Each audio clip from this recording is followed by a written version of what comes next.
to Lenore Elle Hawkins, the Chief Macro Strategist at Tematica Research, which provides investors with economic information. Good to have you with us. I mean, these figures are just staggering, aren't they? In terms of previous financial crises, how does this compare? Oh, there's no rule book here. I mean, this is completely unprecedented. If we look at what has happened with jobs, we have seen a pace of job loss, the likes of which the United States has never before experienced. In 3 weeks, we're down about 16.8 million jobs in 3 weeks. We've never experienced anything like that before. And if we look by sectors, it's really hard hit in those areas of the economy where people were already struggling to just get any kind of reasonable job gains for years. This is hitting them the hardest. Yeah, there's a president in the US who was very keen to try and, reopen sections of the economy. But of course, the coronavirus crisis has not yet peaked. In terms of recovery, this is going to take a long, long time, isn't it?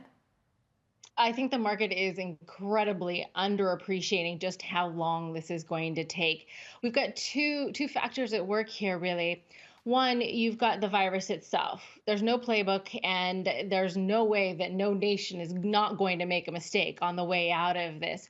We don't really have good testing facilities in any country. That's one of the biggest problems, because to stop the spread of this, we need to know who has it and be able to quarantine them away. Well, no nation has been able to really do anywhere near the level of tests that are necessary. We're just starting to get antibody tests out there, but that on top of just regular testing for the virus is absolutely vital to get the economy open. So that's one part of it. The other part is how many people are losing their jobs, and just the sheer terror of seeing all your friends, many of your family members losing their jobs.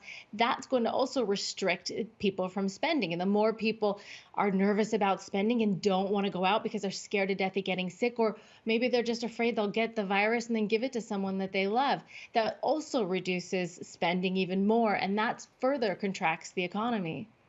Yeah, I guess fear is a really big part of this. The government has released a stimulus package. The Federal Reserve is releasing trillions more dollars in lending. The president's put together task forces to try and mitigate the economic impact. I mean, what do you think about the moves that the government is making to try and take off some of the pressure here? I fear what we've really done is go way past stimulus into where those companies that should fail, because this is something that's absolutely vital for a healthy economy. You need to have companies fail. You need to have bad decisions cause a company to go under so that capital and people get reallocated to companies that are well run. Now, we've pretty much eliminated that from the economy and for much of the economy in Europe as well as the United States. And we see what happens when we don't have failure.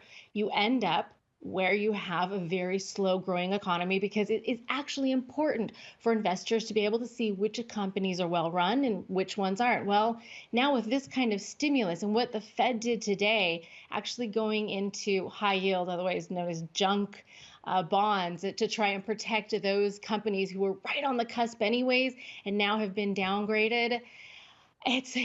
We're looking at an economy, when we do get through this, most likely that is going to continue to grow well below where it should be growing.